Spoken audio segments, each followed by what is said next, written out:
Facebook, Twitter, and Instagram. We'll be glad to hear from you. Until we come your way again, we leave you with this beautiful new song by Kel Vocal titled No One. And goodbye. God bless you. Who can love me like you love me? Who can save me like you save me? Who can lift me like you lift me, Jesus? Who can bless me like you bless me? Who can love me like you love me?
Hello, good morning, audience. Welcome to the Friday edition of your one-stop breakfast program on MCL Television. Good morning, Abia. Of course, it's a new month, it's the 1st of November 2019, and we're happy and blessed to reach the 11th month of the year. This is another month and is another opportunity, is another step forward for you to try and further ahead and also forget about the mistakes you made in the past, forget about the past, and move ahead. Well, this morning we will move to the rest of Marvel this morning, which is coming from Will Rogers, and it says, even if you're on the right track, you will get run over if you just sit there. Even if you're on the right track, you will get run over if you just sit there. Simply put, whatever you're doing or whatever position you have or whatever you're facing, whatever it is that you're doing in life right now, always aim to move ahead, always aim to step forward, because if you remain at that particular point, that's where you will be. Your success needs to be achieved positively. So whatever you're doing, whatever situation you can find yourself in life, always aim to move ahead, always aim positively, always step up and increase your heights. On the news segment of Good Morning Abia, Nigerian Economic Summit Group NESG says that the nation's economy can become globally competitive if it can let go of subsidies and channel the money into infrastructure development and investment. The occasion was the launch of this documentary titled In the National Interest and Coffee Table Photo Group in Lagos. A member of the group's board, Udeme Ufot, said that a lot of policies supported by NESG has been implemented, even though it is not at the desired pace. He said the NESG will continue to dialogue and ensure the growth of the Nigerian economy. NESG's Chief Executive Officer Laole Jayowa said the nation's population doubles every 30 years, pointing the need to double infrastructural, social, and human capital development to meet up with population growth.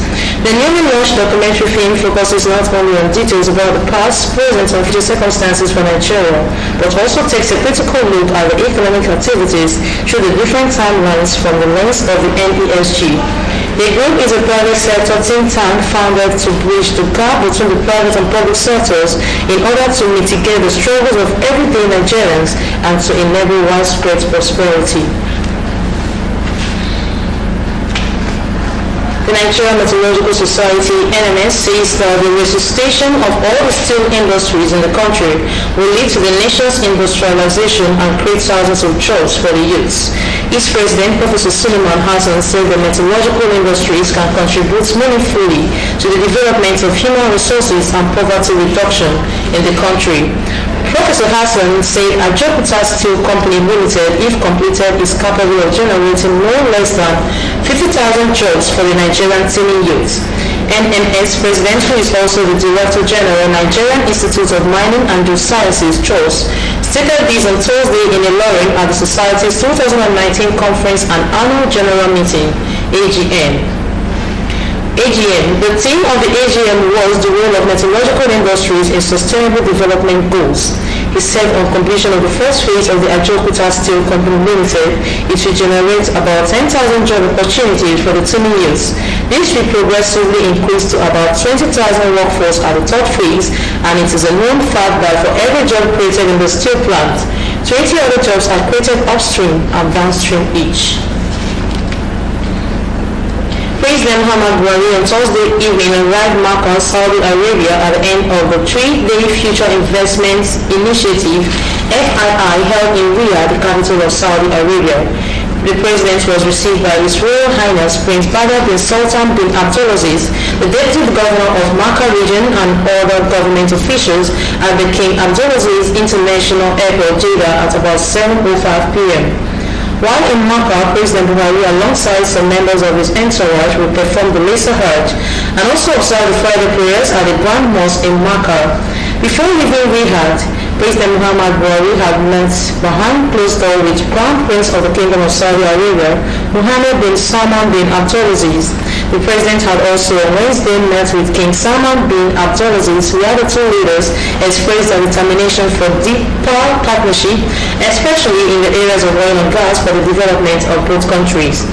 President Buhari also met with the U.S. Treasury Secretary Stephen Mnuchin in Riyadh on Wednesday, where they had positive discussions on investments in Nigeria, under the new United States International Development Finance Corporation (USIDFC), which provides $60 billion for investments in developing nations.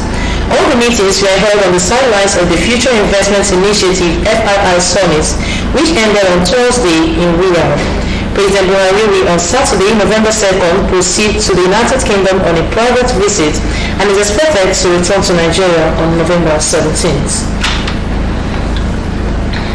The House of Representatives has decried the low participation of women in governance in the country.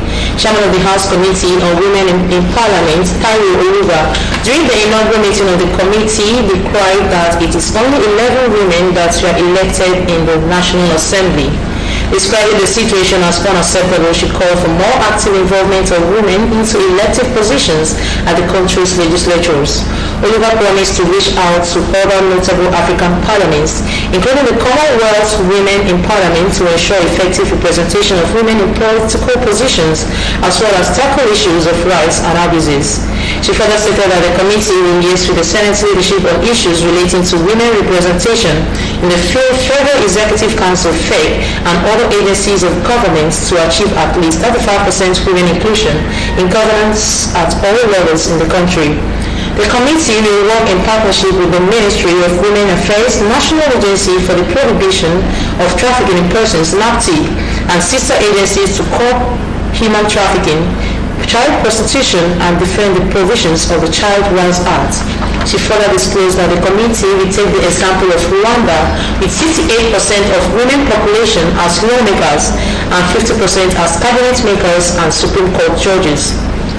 The lawmaker disclosed that her committee will organize an annual Women in Parliament Week, where distinguished women from all over the world will present papers on issues affecting women and other mentorship sessions for young girls.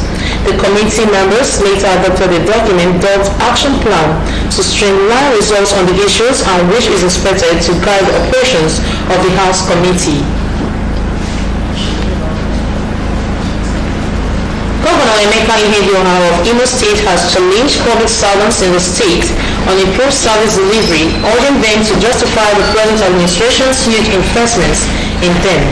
The governor also said that he has put machinery in place to ensure total reform of the state civil service, describing it as necessary for the success of his administration. The governor, who was represented by his deputy Gerald Irona, said, and I quote, "This summit has been convened with a view of reviving and reinventing the Imo State public service and aligning it with our vision to rebuild, reposition, and transform Imo State to become one of the 3 most developed economies in Nigeria by the year 2025. End of quote. Gerald Irona, who gave the explanation while speaking at a public service stakeholders summit organized by the state government on Thursday in Owerri, described the public service as the engine room of the public sector. Irona added that a vibrant and motivated public service is necessary for the success of every administration. The Taraba State Governor, Darius Ishaku, has revealed that the 3,050 megawatts Mambila hydropower project in Taraba State has been moribund in the last 20 years. Ishaku disclosed this at the headquarters of the Federal Ministry of Power recently in Abuja, however stated that the state is ready to support the federal government to ensure that the ongoing work on the project is successful. On his part, the Minister of Power, Suleiman, said the actualization of the 3,050 megawatts Mambila hydropower project in Taraba will have direct impact on the people and on the growth of the state. He called for the support of the Taraba State government in order to actualize the project, adding that the federal government is ready to cooperate with the state government in ensuring speedy completion of the projects. The international oil companies, IOCs, are said to be owing the federal government $62 billion in outstanding revenue accruable from production sharing contracts (PSC), as stated by the Supreme Court judgment that ordered the revisit of the fiscal terms of existing PSC. On 17 October 2018, the Supreme Court delivered a consent judgment of the case between the Attorney General AG of Akwa Ibom State and 2 others versus AG of the Federation. The judgment mandated the federal government to increase its share of revenue under PSC whenever the price of crude oil exceeds $20 per barrel in line with Section 16, subsection 1 of the Deep Offshore Inland Basin Production Sharing Contract Act. Giving updates on the judgment execution, Akwa State Attorney General and Commissioner for Justice Uwemedimo Nwoko said, and I quote, "While the truth is that on the 17th of October 2018, the Supreme Court gave judgment to the plaintiffs in that matter, plaintiffs being Akwa Ibom, Rivers, and Bayelsa States. It was actually a consent judgment because even the Attorney General of the Federation, who was a defendant in that case, entered into an agreement for settlement, so it was a consent judgment delivered by the Supreme Court. The committee that was set up on the instructions of the Supreme Court to enforce that judgment has presented a demand of $62 billion calculated on well-established principles on the statute to the oil companies for payment, and instead of paying that money, they have decided to play games with the judicial process. We also want to recall that the IOC is working through a subterfuge agency. The Lagos Chamber of Commerce tried to frustrate that case, but the Supreme Court awarded punitive costs against the lawyer to the Lagos State Chambers of Commerce, ordering him to pay 2 million naira to each of the states, including the Attorney General of the Federation, and the lawyer had to pay personally, and we collected 2 million naira, end of quote.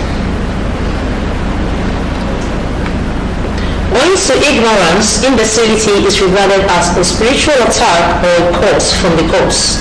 But this position is gradually changing due to awareness creation regarding this condition that usually places a huge burden on parents. Medically, it refers to as lack of normal development of intellectual capacities. In this report, Odeshiko Abia takes a look at the causes and management of imbecility. Here is the report. It is from the Latin word imbecilitatem, meaning weakness. The term was once used by psychiatrists to denote a category of people with moderate to severe intellectual disability. It fell out of professional use in the 20th century in favor of mental retardation. Based on research, it was discovered that imbecility is very often caused by nervous disorders in early childhood. Based on research, it was discovered that imbecility is very often caused by nervous disorder in early childhood. When one is born an imbecile, there are chances the child will start speaking too late. It also affects physical development of the child. A medical practitioner, Dr. Chioma Ohanene, says when couples are above 40 years, they have the chances of giving birth to an imbecile due to lack of blood fluctuation. The more advanced the age of the parents, the more likely that they will have a child with Down syndrome. But however, it doesn't follow.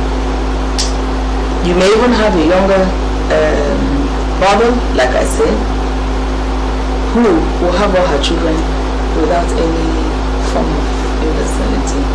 So these ones are just occurring like, it's like prevalence of, the chances that their child will become imbecile is more likely than if the age range is within 30, 40. Dr. Ohanene speaks further on causes and management of imbecility. Chances of imbecility, in the commonest one we find here, which is Down syndrome, in advanced age in the mother causes it most of the times. Also, younger age, if a woman, who is just, let's say 20, 23, 24, can also have Down syndrome. There is no way to know. Early age, late age, and it might even be worse with mother and father being, but mostly the mother.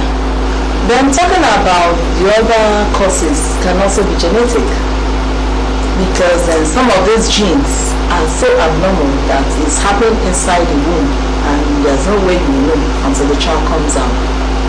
Then a mother who is well informed should not take alcohol during pregnancy because of fetal alcohol syndrome, which manifests, and one of them is having a child that is mentally retarded. Then again, drugs are given to the mother, folic acid, to prevent neural tube defects. It protects them from having an abnormal baby. Because if that baby is abnormal or something is happening to the brain that did not mature very well, that child may be a candidate. She advised parents to be patient with them because it's not their fault that they were born that way. Ogechukwu Abakoba, MCL News. On the foreign scene, Downing Street has defended the UK's Brexit deal with the EU, following criticisms from the US president.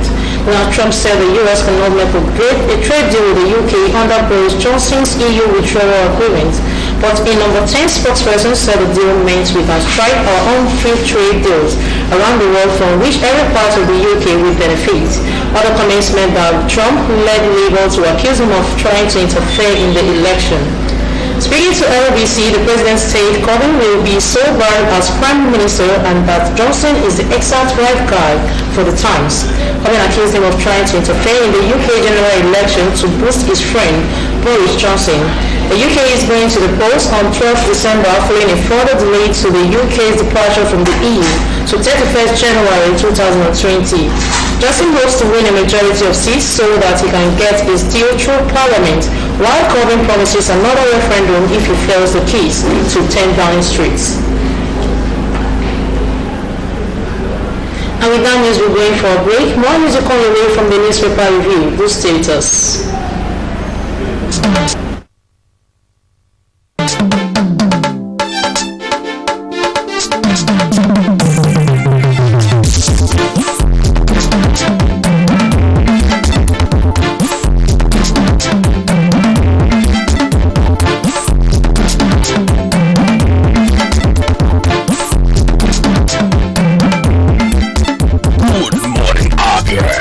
Stop breakfast show on TV.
On TV.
Somebody baby.